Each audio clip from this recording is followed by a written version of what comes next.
ओम शांति। आज 17 जून 2020 के बाबा के मधुर महावाक्य सुनते हैं। आज की मुरली के अंदर बाबा ने बच्चों से कहा, बच्चे याद से याद मिलती है, याद से साथ का भी अनुभव होता है। और इसीलिए बाबा बच्चों को बार बार कहते हैं कि बच्चे याद करो। दूरांदेशी बाप आए ही है बच्चों को दूर देश ले जाने के लिए, दूरांदेशी बनाने के लिए। तो उसके लिए याद के माध्यम से ही उस परम धाम को भी हम अनुभव कर सकते हैं। तो याद से ही हम अपने सुख धाम को भी पहुंच सकते हैं, अनुभव कर सकते हैं। तो इसीलिए याद के ऊपर विशेष बाबा ने आज जोर दिया है। ओम शांति। मीठे बच्चे, याद में रहो तो दूर होते भी साथ में हो। याद से साथ का भी अनुभव होता है और विकर्म भी विनाश होते हैं। आज की मुरली का प्रश्न है, दूरदेशी बाप बच्चों को दूरांदेशी बनाने के लिए कौन सा ज्ञान देते हैं? उत्तर है, आत्मा कैसे चक्र में भिन्न भिन्न वर्णों में आती है, इसका ज्ञान दूरांदेशी बाप ही देते हैं। तुम जानते हो, अभी हम ब्राह्मण वर्ण के हैं। इसके पहले जब ज्ञान नहीं था तो शूद्र वर्ण के थे, उसके पहले वैश्य वर्ण के थे, फिर क्षत्रिय वर्ण के, देवता वर्ण के थे। दूर देश में रहने वाला बाप आकर यह दूरांदेशी बनने का सारा ज्ञान बच्चों को देते हैं। आज की मुरली का गीत है, जो पिया के साथ है उनके लिए ज्ञान की बरसात है। ओम शांति। जो ज्ञान सागर के साथ है उसके लिए ज्ञान बरसात है। तुम बाप के साथ हो ना, भल विलायत में हो वह कहाँ भी हो, साथ हो। बाबा गारंटी करता है, याद में रहेंगे तो साथ का अनुभव अवश्य होगा। याद तो रखते हो ना। जो भी बच्चे याद में रहते हैं वो सदैव साथ में है। याद में रहने से साथ रहते हैं और विकर्म विनाश होते हैं। फिर शुरू होता है विकर्माजीत संबंध। फिर जब रावण राज्य होता है तब कहते हैं राजा विक्रम का संबंध। वह विकर्माजीत, वह विकर्मी। अभी तुम विकर्माजीत बन रहे हो, फिर तुम विकर्मी बन जाएंगे। इस समय सभी अति विकर्मी है, किसको भी अपने धर्म का पता नहीं है। आज बाबा का बाबा आज कहते हैं, आज बाबा एक छोटा सा प्रश्न पूछते हैं। वैसे तो हमेशा बच्चे प्रश्न पूछते हैं, आज बाबा का एक छोटा सा प्रश्न है। तो प्रश्न पूछते हैं, सतयुग में देवताएं यह जानते हैं कि हम आदि सनातन देवी देवता धर्म के हैं? जैसे तुम समझते हो हम हिंदू धर्म के हैं, कोई कहेंगे हम क्रिश्चियन धर्म के हैं, वैसे वहां देवताएं अपने को देवी देवता धर्म का समझते हैं? ये बाबा का प्रश्न है। विचार की बात है ना। वहां दूसरा कोई धर्म तो है ही नहीं जो समझे कि हम फलाने धर्म के हैं।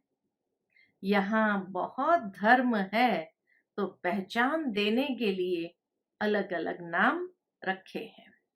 वहां तो है ही एक धर्म, इसलिए कहने की दरकार ही नहीं रहती कि हम इस धर्म के हैं। तो ब्रह्मा बाबा ने प्रश्न पूछा शिव बाबा से। शिव बाबा ने उत्तर दिया कि वहां तो आइडेंटिफाई करने के लिए दूसरा कोई धर्म ही नहीं है जिसके साथ हम अपनी भेंट कर सके, तो इसीलिए बाबा कहे वहां दरकार ही नहीं है। उनको पता भी नहीं है कि कोई धर्म होते हैं, उनकी ही राजाई है। अभी तुम जानते हो हम आदि सनातन देवी देवता धर्म के हैं। देवी देवता और कोई को कहा नहीं जा सकता। पतित होने कारण अपने को देवता नहीं कह सकते। पवित्र को ही देवता कहा जाता है। वहां ऐसी कोई बात होती नहीं, कोई से भेंट नहीं की जा सकती। अभी तुम संगम युग पर हो, जानते हो आदि सनातन देवी देवता धर्म फिर से स्थापन हो रहा है। वहां तो धर्म की बात ही नहीं है ही एक धर्म। यह भी बच्चों को समझाया है। यह जो कहते हैं महाप्रलय होती है, अर्थात कुछ भी नहीं रहता है, तो बाबा कहे यह भी रॉन्ग हो जाता है। बाप बैठ समझाते हैं राइट क्या है। शास्त्रों में तो जलमय दिखा दी है। बाप समझाते हैं सिवाय भारत के बाकी जलमय हो जाता है। बाबा ने ये बात रहस्य भी स्पष्ट किया कि सारी दुनिया जलमय नहीं हो जाती है, भारत के सिवाय बाकी सब स्थान जलमय हो जाते हैं। इतनी बड़ी सृष्टि क्या करेंगे? एक भारत में ही देखो कितने गांव हैं। पहले जंगल होता था, फिर उनसे वृद्धि होती जाती है। वहां तो सिर्फ तुम आदि सनातन देवी देवता धर्म के ही रहते हो। यह भी ब्राह्मणों की बुद्धि में बाबा धारणा करा रहे हैं। अभी तुम जानते हो ऊंचते ऊंच शिव बाबा कौन है, उनकी पूजा क्यों की जाती है, अक आदि के फूल क्यों चढ़ाते हैं। वह तो निराकार है ना।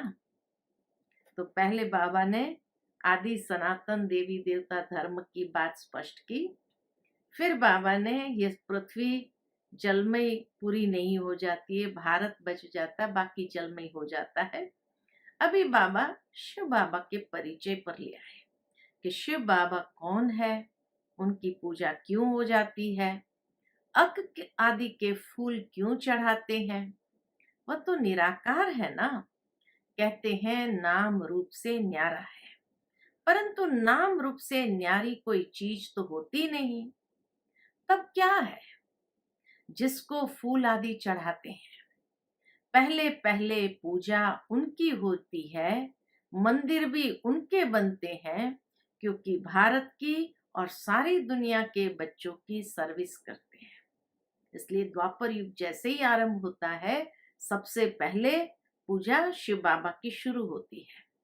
मनुष्य की ही सर्विस की जाती है ना। इस समय तुम अपने को देवी देवता धर्म के नहीं कहला सकते हो। तुमको पता भी नहीं था कि हम देवी देवता थे, फिर अभी बन रहे हैं। अभी बाप समझा रहे हैं तो समझाना चाहिए ना। यह नॉलेज सिवाय बाप के कोई दे न सके। उनको ही कहते हैं ज्ञान का सागर, नॉलेजफुल। गाया हुआ है रचता और रचना को ऋषि मुनि आदि कोई भी नहीं जानते। नेति नेति करते गए हैं। जैसे छोटे बच्चे को नॉलेज है क्या? जैसे बड़े होते जाएंगे बुद्धि खुलती जाएंगी, बुद्धि में आता जाएगा विलायत कहाँ है, ये कहाँ है।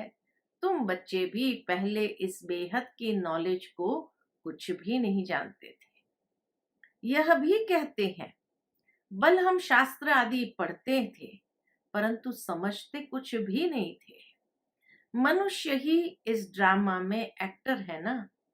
सारा खेल दो बातों पर बना हुआ है, भारत की हार और भारत की जीत। भारत में सतयुग आदि के समय पवित्र धर्म था, इस समय है अपवित्र धर्म। अपवित्रता के कारण अपने को देवता नहीं कह सकते, फिर भी श्री श्री नाम रखा देते हैं। लेकिन श्री माना श्रेष्ठ, श्रेष्ठ कहा ही जाता है पवित्र देवताओं को। श्रीमत भगवान उवाच कहा जाता है ना। अब श्री कौन ठहरे? जो बाप के सन्मुख सुनकर श्री बनते हैं, या जिन्होंने अपने को श्री श्री कहलाया है। बाप के कर्तव्य पर जो नाम पड़े हैं, वह भी अपने ऊपर रखा दिया है। मनुष्य ने वो टाइटल भी अपने ऊपर रखा दिया है। यह सब है रेजगारी बातें। फिर भी बाप कहते हैं, बच्चों, एक बाप को याद करते रहो, यही वशीकरण मंत्र है। तुम रावण पर जीत पहन जगत जीत बनते हो। घड़ी घड़ी अपने को आत्मा समझो। यह शरीर तो यहाँ 5 तत्वों का बना हुआ है। बनता है, छूटता है, फिर बनता है। अब आत्मा तो अविनाशी है। अविनाशी आत्माओं को अब अविनाशी बाप पढ़ा रहे हैं संगम युग पर। बल कितने भी विघ्न आदि पड़ते हैं, माया के तूफान आते हैं, तुम बाप की याद में रहो। कितना अच्छी तरह से बाबा हम बच्चों को समझाते हैं। रेजगारी बातें बहुत है, लेकिन मूल बात यही है कि बस कितने भी विघ्न आए, कोई भी तूफान आए, लेकिन हमें बस बाबा को याद करते रहना है। तुम समझते हो हम ही सतो प्रधान थे, फिर तमो प्रधान बने हैं। तुम्हारे में भी नंबरवार जानते हैं।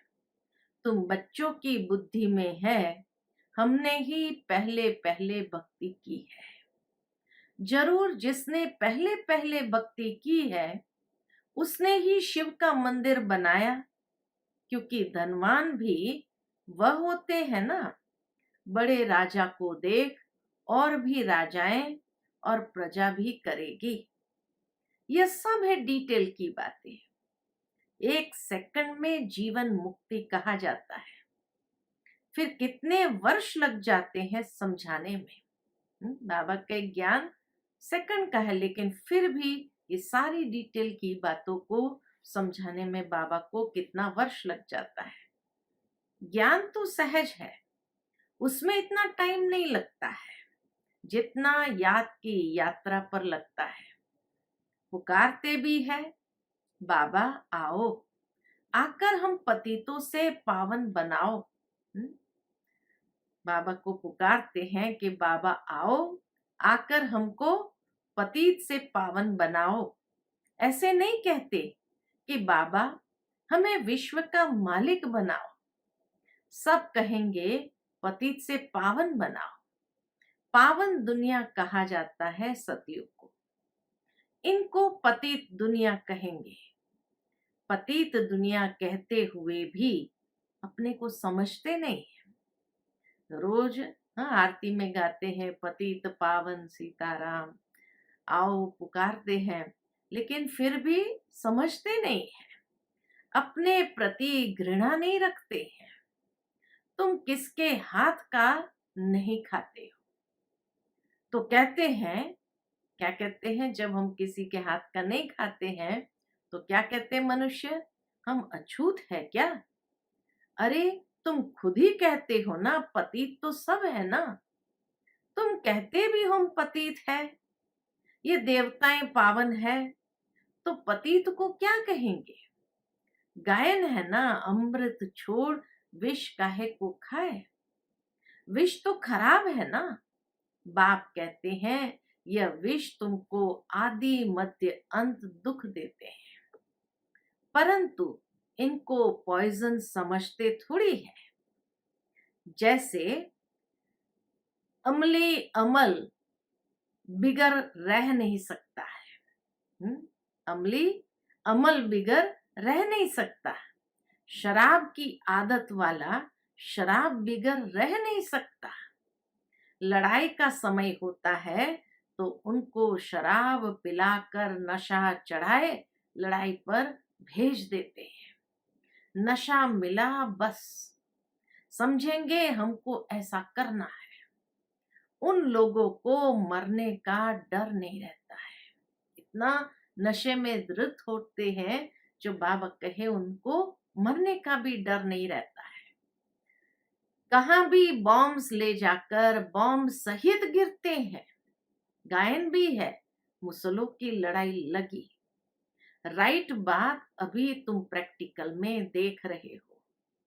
आगे तो सिर्फ पढ़ते थे, पेट से मुसल निकाले, फिर यह हुआ। अभी तुम समझते हो पांडव कौन है, कौरव कौन है। स्वर्गवासी बनने के लिए पांडवों ने जीते जी देहाभिमान से गलने का पुरुषार्थ किया। जीते जी देहाभिमान से गलने का पुरुषार्थ किया।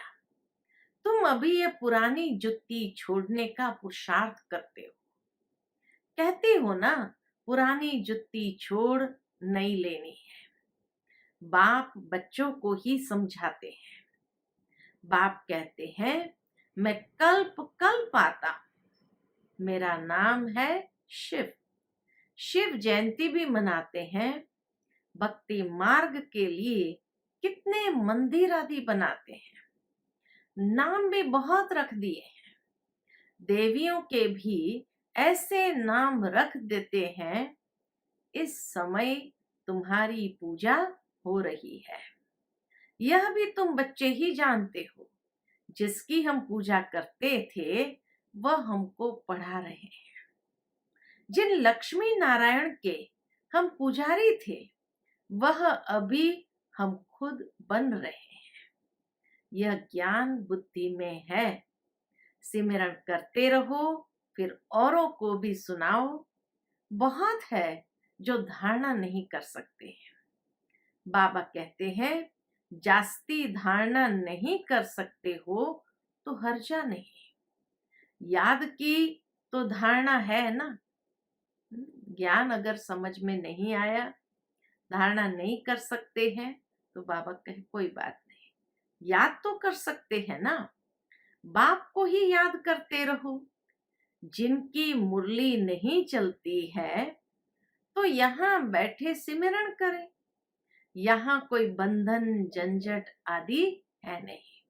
मधुबन में आते हैं तो मधुबन में न कोई बंधन है न कोई झंझट है।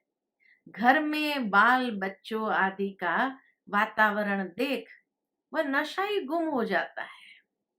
यहाँ चित्र भी रखे हैं, किसको भी समझाना बहुत सहज है। वो लोग तो गीता आदि पूरी कंठ कर लेते हैं।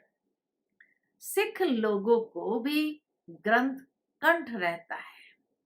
तुमको क्या कंठ करना है? बाबा पूछते तुमको क्या कंठ करना है? हमको तो बस बाबा की याद में रहना है। बाप को तुम कहते भी हो बाबा यह है बिल्कुल नई चीज। यह एक ही समय है जबकि तुमको अपने को आत्मा समझ एक बाप को याद करना है। 5000 वर्ष पहले भी सिखाया था और कोई की ताकत नहीं जो ऐसे समझा सके। ज्ञान सागर है ही एक बाप, दूसरा कोई हो न सके। ज्ञान सागर बाप ही तुमको समझाते हैं। आजकल ऐसे भी बहुत निकले हैं जो कहते हैं हमने अवतार लिया है, इसलिए सच की स्थापना में कितने विघ्न पड़ते हैं। परंतु गाया हुआ है सच की नाव हिलेगी डुलेगी लेकिन डूबेगी नहीं। तो बाबा को तो सब मालूम है कि अंतिम समय कितने लोग अपने आप को कहेंगे हम अवतार है, हमारे में परमात्मा आते हैं, ये होता है। तो सच की नैया हिलेगी तो जरूर। इसीलिए बाबा कहे ये विघ्न स्थापना में पड़ जाते हैं। अब तुम बच्चे बाप के पास आते हो तो तुम्हारी दिल में कितनी खुशी रहनी चाहिए। आगे यात्रा पर जाते थे तो दिल में क्या आता था? अभी घर बार छोड़ यहाँ आते हो तो क्या ख्यालात आते हैं? हम बाप दादा के पास जाते हैं, यही ख्यालात चलते हैं। हम बाप दादा के पास जाते हैं। बाप ने यह भी समझाया है, मुझे सिर्फ शिव बाबा कहते हैं, जिनमें प्रवेश किया वह है ब्रह्मा। बिरादरियां होती है ना, पहले पहली बिरादरी ब्राह्मणों की है, फिर देवताओं की बिरादरी हो जाती है। अभी दूरदेशी बाप बच्चों को दुरानदेशी बनाते हैं। तुम जानते हो आत्मा कैसे सारे चक्र में भिन्न भिन्न वर्णों में आई है? इसका ज्ञान दुरानदेशी बाप ही देते हैं। तुम विचार करेंगे, अभी हम ब्राह्मण वर्ण के हैं, इसके पहले जब ज्ञान नहीं था तो शूद्र वर्ण के थे। हमारा है ग्रेट ग्रेट ग्रैंडफादर, ग्रेट शूद्र, ग्रेट वैश्य, ग्रेट क्षत्रिय, उनके पहले ग्रेट ब्राह्मण थे। अब यह बातें सिवाय बाप के और कोई समझा न सके। प्रतिदिन मुरली के अंदर कोई ना कोई ऐसी नई बात बाबा बता देते। तो बाबा कहे जब ग्रेट ग्रेट ग्रैंडफादर कहते हैं तो उसका मतलब जैसे कल्प की बात आ जाती है। तो उस ग्रेट ग्रेट ग्रैंडफादर के हम भी अगर पिछले कल्प में चले जाए तो ग्रेट शूद्र थे, ग्रेट वैश्य थे, ग्रेट क्षत्रिय थे, फिर उसके आगे के कल्प में ग्रेट ब्राह्मण थे, है ना। तो इसीलिए बाबा कहे अब यह बातें सिवाय बाप के और कोई भी समझा न सके। इनको कहा जाता है दुरान देश का ज्ञान। दूर देश में रहने वाला बाप आकर दूर देश का सारा ज्ञान देते हैं बच्चों को। तुम जानते हो हमारा बाबा दूर देश से इसमें आते हैं। ये पराया देश, पराया राज्य है। शिव बाबा को अपना शरीर है नहीं, और वह है ज्ञान का सागर। स्वर्ग का राज्य भी उनको देना है। कृष्ण थोड़ी देंगे, शिव बाबा ही देगा। कृष्ण को बाबा नहीं कहेंगे। बाप राज्य देते हैं, बाप से ही वर्षा मिलता है। अभी हद के वर्षे सब पूरे होते हैं। सतयुग में तुमको ये मालूम नहीं रहेगा कि हमने ये संगम पर 21 जन्मों का वर्षा लिया हुआ है। यह अभी जानते हो हम 21 जन्म का वर्षा आधा कल्प के लिए ले रहे हैं। 21 पीढ़ी यानी पूरी आयु। जब शरीर बूढ़ा होगा तब समय पर शरीर छोड़ेंगे। इसीलिए 21 पीढ़ी कहते माना हर जन्म पूरी आयु भोगते हुए फिर शरीर छोड़ेंगे। जैसे सर्प पुरानी खाल छोड़ नई ले लेता है, हमारा भी पाठ बजाते बजाते ये चोला पुराना हो गया है। तुम सच्चे सच्चे ब्राह्मण हो, तुम्हें ही ब्रह्मरी कहा जाता है। तुम कीड़ों को आप समान ब्राह्मण बनाती हो। तुम्हें कहा जाता है कि कीड़े को ले आकर बैठ भू भू करो। ब्रह्मरी भी भू भू करती है। फिर कोई को तो पंख आ जाते हैं, कोई मर जाते हैं। मिसाल सब अभी के हैं। तुम लाडले बच्चे हो, बच्चों को नूरे रत्न कहा जाता है। बाप कहते हैं नूरे रत्न, तुमको अपना बनाया है तो तुम भी हमारे हुए ना। ऐसे बाप को जितना याद करेंगे पाप कटते जाएंगे, और कोई को भी याद करने से पाप नहीं कटेंगे। तो बाबा आदि से लेकर अंत तक के बाबा को याद करने से पाप भी कटेंगे, साथ का भी अनुभव करेंगे। अच्छा, मीठे मीठे सिकिलदे बच्चों प्रति मात पिता बाप दादा का याद प्यार और गुड मॉर्निंग। रूहानी बाप की रूहानी बच्चों को नमस्ते। हम रूहानी बच्चों की रूहानी माता पिता बाप दादा को याद प्यार गुड मॉर्निंग और नमस्ते नमस्ते। शुक्रिया बाबा, शुक्रिया। आज की धारणा के लिए मुख्य सार है जीते जी। याद होगी पॉइंट, बाबा ने कहा था पांडव जीते जी गल मरे, अर्थात देह अभिमान से गलने का पुरुषार्थ करना है। तो पहली पॉइंट, जीते जी देह अभिमान से गलने का पुरुषार्थ करना है। इस पुरानी जुत्ती में जरा भी ममत्व न रहे। दूसरी पॉइंट, सच्चा ब्राह्मण बन कीड़ों पर ज्ञान की भूभू कर उन्हें आप समान ब्राह्मण बनाना है। आज का वरदान है, होपलेस में भी होप पैदा करने वाले, होपलेस में भी होप पैदा करने वाले सच्चे परोपकारी संतुष्ट मणि भव। यही सच्चा परोपकार है, होपलेस केस में भी होप पैदा करना। तो कैसे करेंगे?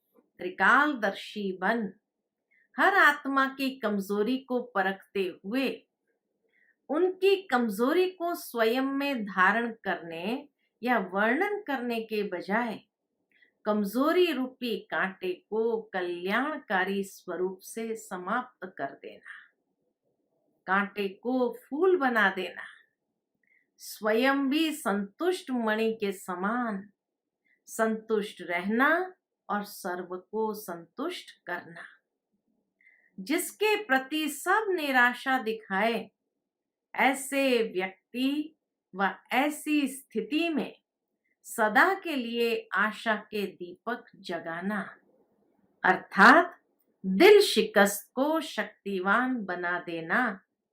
ऐसा श्रेष्ठ कर्तव्य चलता रहे तो परोपकारी संतुष्ट मणि का वरदान प्राप्त हो जाएगा। कितनी सुंदर बात बाबा ने कही कि भाई हर एक के अंदर कमी कमजोरी है, लेकिन किसी किसी की कमी कमजोरी को जानते हुए वर्णन करने के बजाय एकदम होपलेस केस है, लेकिन फिर भी उनके अंदर आशा के दीपक जगाना है, ऐसा परोपकार करना है तो संतुष्ट मणि का वरदान मिल जाएगा। आज का स्लोगन है, परीक्षा के समय प्रतिज्ञा याद आए तब प्रत्यक्षता होगी। परीक्षा के समय प्रतिज्ञा जरूर याद आए तब प्रत्यक्षता होगी। ये नहीं कि उस समय कमजोर पड़ जाए और अपनी प्रतिज्ञा को भी हम भूल जाए और वश हो जाए उस कमजोरी के, तो फेल हो गए। तो प्रत्यक्षता किस आधार पर होगी कि जो प्रतिज्ञा की है, कैसी भी परीक्षा का समय हो, उस प्रतिज्ञा को नहीं छोड़ना। तो आज की मुरली से हम सभी यही दृढ़ संकल्प लेते हैं कि बाबा की याद में रहते हुए साथ का अनुभव करना है। कितने भी दूर क्यों ना हो, साथ का अनुभव जरूर होता है। याद से ही याद मिलती है और विकर्म भी विनाश होते हैं। साथ ही साथ आज वरदान से जो बाबा ने हम बच्चों को मुरली में भी ये बात कही कि देह अभिमान से गलने का पुरुषार्थ करना है, तो आज सारा दिन इसी अभ्यास में रहेंगे कि कैसे हम देह अभिमान के वश न हो। और कोई भी आत्मा कितनी भी होपलेस केस की हो, उसमें होप आशा के दीपक जगाने हैं, ऐसा परोपकार करना है किसी न किसी पर। और साथ ही साथ बाबा कहे, प्रतिज्ञा को कभी भी भूलना नहीं, ऐसे संतुष्ट मणि बनना है, प्रत्यक्ष अपने स्वरूप के द्वारा बाबा की करना है। अच्छा, Om Shanti. To watch Peace of Mind channel videos on YouTube, subscribe us on youtube.com/tvpeaceofmind. Just a click for a peaceful life.